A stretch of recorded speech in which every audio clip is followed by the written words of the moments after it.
Good afternoon, everyone. How you doing? I hope you're all doing excellent. Today we're going to be tackling another project on the FC RX7 project. We're going to be trying to install ourselves our Haltech Elite pre-terminated S4 13B harness. And we've never done anything like this before. So wish us luck. Follow us along on the ride. As you know, sometimes we have to take a couple tries to do things right because we're learning, and hopefully you guys enjoy watching us do that. So let's get into it.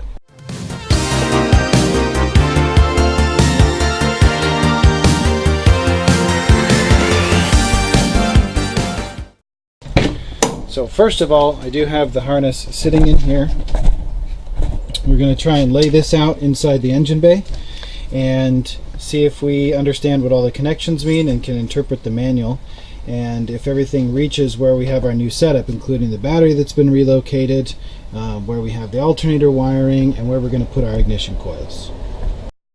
One of the first things we have to address is, if you saw one of our last videos, we got the fuel system run, which is what these are from, and we found a great little mounting place for our fuel pressure regulator right on the back of this upper intake manifold. It was beautiful and it fit, and then I realized that the fuel pressure sender unit goes in the front of it and it sticks out in this awkward formation, so when you put that, it doesn't fit. So now we have to figure out where to relocate this bad boy and make it all fit. So we're going to probably have to run some new fuel lines in this video as well. Okay, so we think we found a pretty good spot. We do need to rerun some new fuel lines to make it all fit, but we mocked it up right here, and we can get this to clear everything. So if we run a wire out of the fuel pressure sender, it fits. We can clear the hood when it shuts, and we can run all the lines we need, including the return lines. So now we need to get this drilled and get some bolts run to hold this bracket in. We did bend the bracket so it sticks out a little bit, so we can have clearance to run stuff behind there, and it clears the clutch line and everything. So now that we've test fit, we're ready to mark and drill some holes and make some fuel lines.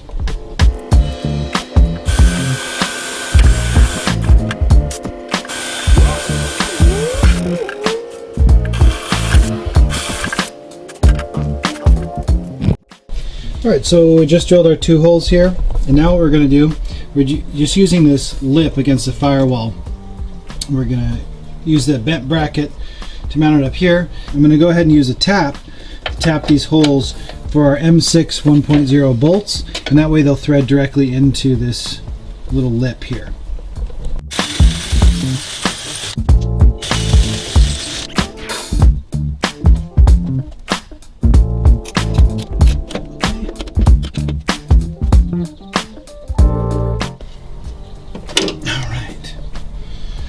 So now we can measure again for our second edition of fuel lines that we need to make.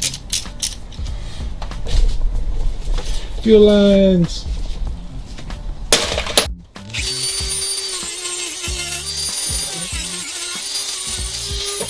Okay, so we got the new fuel lines ran. So this line goes up and under, so it'll sit under the upper intake manifold into this side of the fuel rail here, and then our other return line from the primary injector rail here, and then we have our return line that goes down to our flex fuel sensor, which is right under here, and then back to the tank. So now that that's repositioned, hopefully we don't have to do any more work trying to figure out if it needs to move or not, because everything clears and we can plug in our fuel pressure sensor here. So now let's try and get on to another part of this wiring. So Jeff's back there reading through the Haltech manual. I've read through it and we want to get our best understanding of it, but I think we're going to start by figuring out one of the other important location problems in the engine bay is where we're going to put our ignition coils. So we're going to have to route this whole harness here, which is going to connect to the Haltech harness. This is a system by Sakebomb, and our new smart ignition coils, and figure out where to mount them. So I'm going to get cracking on that. Alright, so the first thing I want to do is get these IGN1A coil packs onto the universal brackets that they come with, and see if we can work those into mounting them somewhere in the engine bay. Because if we can do that, that'll simplify it a lot.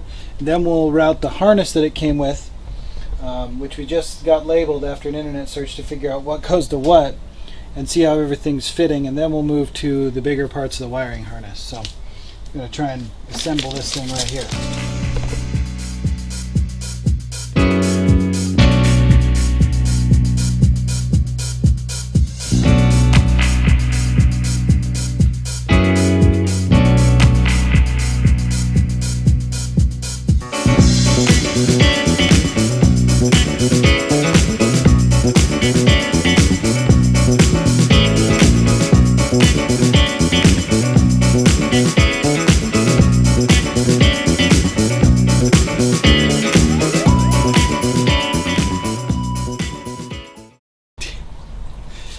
Oh, that's fun.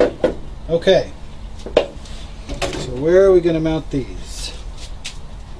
And then the nougaty cluster that already is that side. Yep. So while I was goofing around here, I thought about mounting it right over here. Now there's threaded hole back here. The only thing I'm worried about is if we actually touch it up here is the clearance of the hood with the spark plug wire right here coming off. Yeah, that's a good point.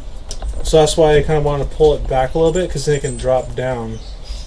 But, you know, making a bracket isn't out of the equation though. No, and that looks like a good tidy spot. Come around here, you can see it from this angle. Now, is there anything down in there we need to access? No, there's nothing. No, besides just like this and just stuff that... And we can reach the fill caps for everything still. And, yeah. That looks pretty good. I think we might start trying to work on that. If I were to guess right here, right? Right, so we got it kind of wedged in there where it might sit. So I'm going to go ahead and close the hood once he puts a spark plug wire on it. Yep. I think that's too high, just by eyeballing it. Yeah, me too. Let's take a look.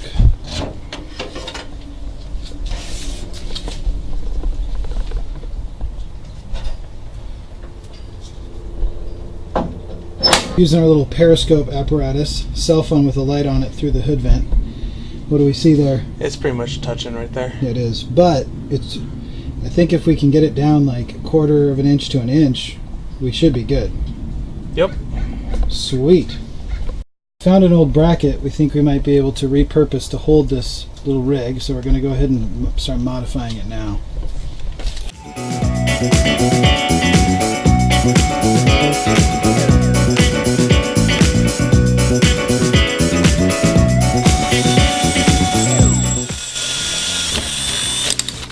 Hello.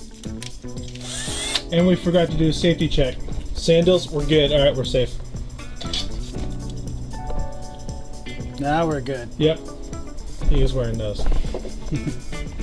So we fiddled around a little bit with trying to modify some different stock leftover brackets that we had, and we're not getting lucky, but we really like that location tucked away in the corner.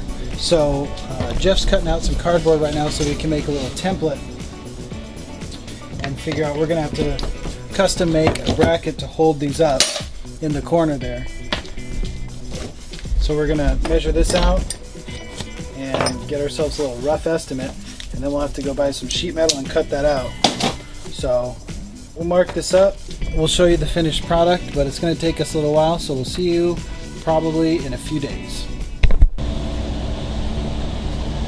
Alright guys, and I'm back. So we got some supplies to make a custom mounting bracket for the ignition coils, and I'm going to show you what we're planning to do right now.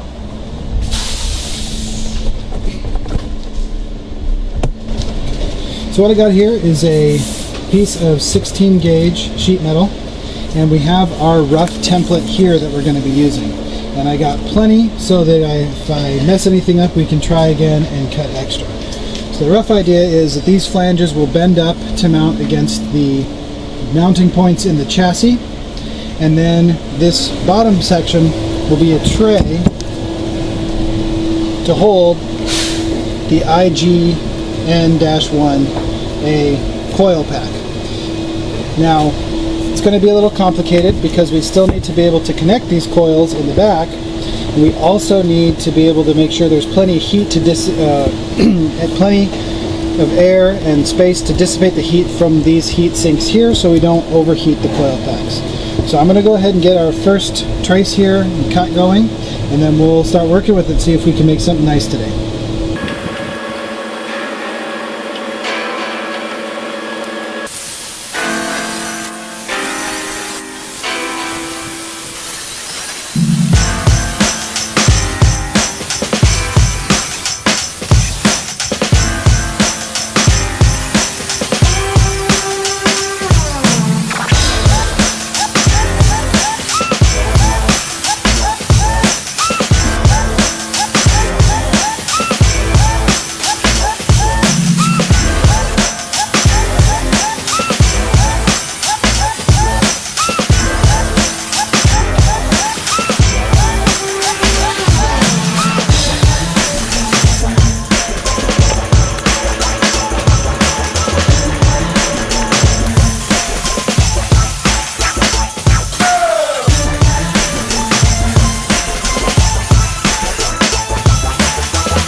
Okay, so here's the first draft that I cut out. As you can see, we're not using the most precise tools, but got a little overcut here, which is probably going to be okay, because you see here I've marked we need to cut these off so there's clearance against the chassis. We don't want it to rub against the chassis, strip the paint, cause problems. Now it's just about clearancing it and then test fitting it, and we'll get working on that now.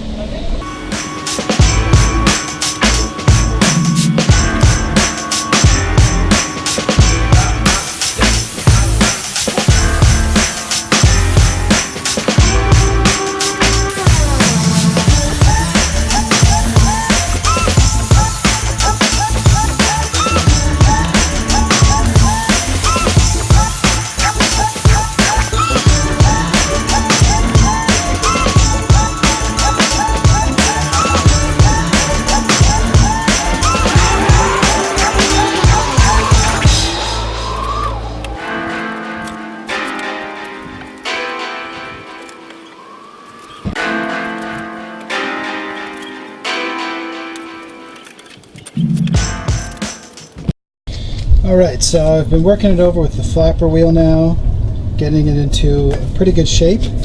So we're going to mount it to these holes here and this hole right over here, and it's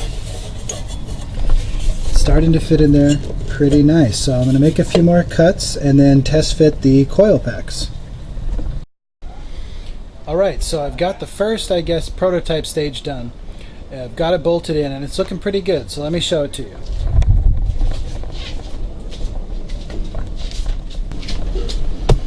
Here we go. So it's bolted in, 3 bolts. It's nice and solid, very little flex. I obviously need to clearance this a little bit more to get it away from the wheel well. That's easy. But the next thing we need to do is get these things mounted to our little shelf. So just because we're not using this, I think I'm going to get some nuts on the end of these spacer bolts so that it's separate from that. And we're going to treat it kind of like a battery tray. So I got some U-bolts. We're going to see if we can use those to hold these down and see if that works. Okay, so here is the bracket that we've built.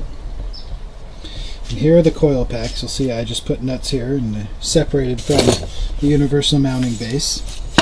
So they're sitting a little bit offset, which is fine, and I've marked below where I need to cut to let the harness connectors come through and to let the heat sinks breathe. This is a point at which I could possibly completely ruin this first draft, because if I cut out too much of it or cut it apart, it might lose its strength. In the middle, we're going to use a U-bolt here to hold them down. Hopefully they don't come together when I tighten it, because they'll be held in place by the holes I cut here. So I'm going to go ahead and make the risky cuts now, and we'll see how that goes.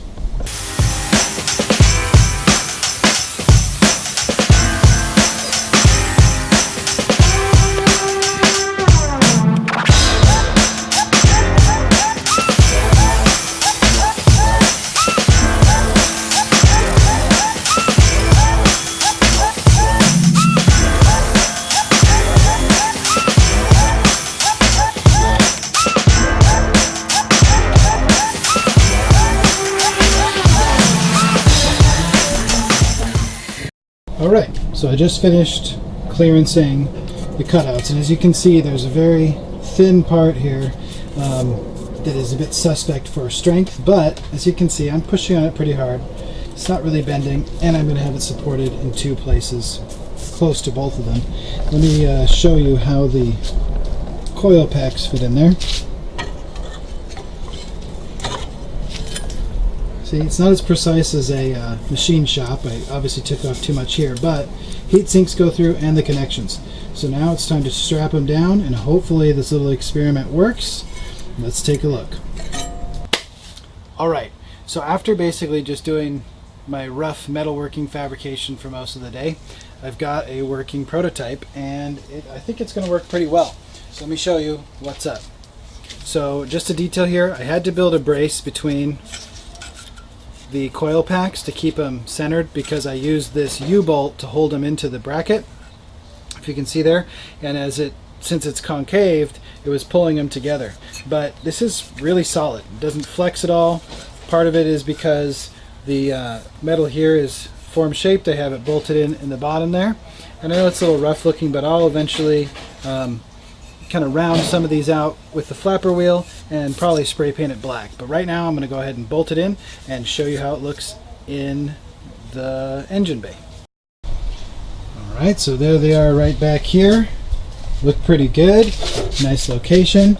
And the mounting bracket is holding it nice and steady, and they're in here nice and firm. Barely move at all, but just enough so that nothing will hopefully break when the chassis flexes and there's a bunch of motion going on with the car running down the road. So go ahead and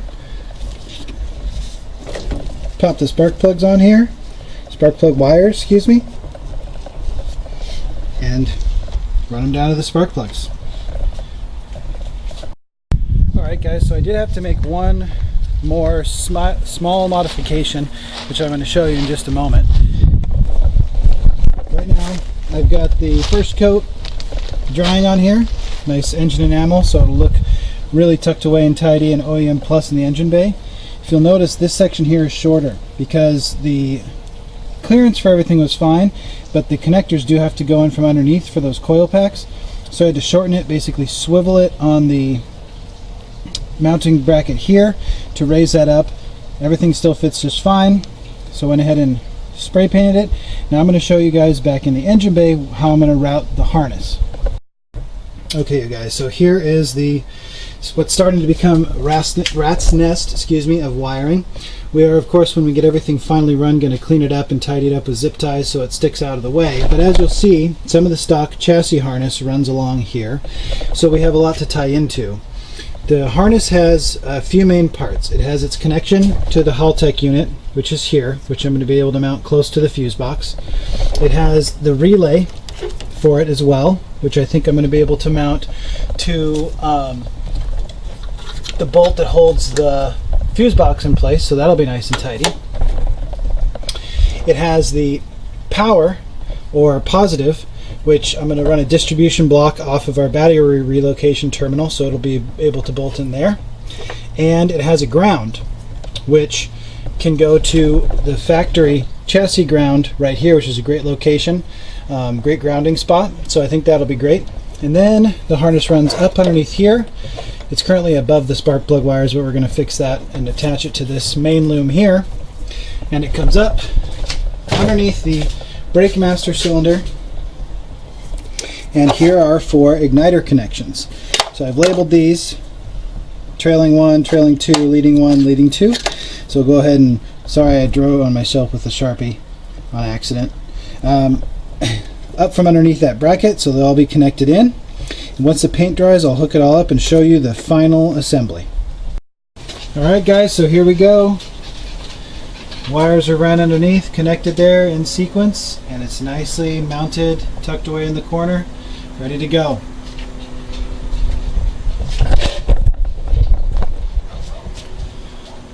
Alright guys, so you know the drill. Thank you for watching. Please like, comment, and subscribe, and we'll see you in the next one.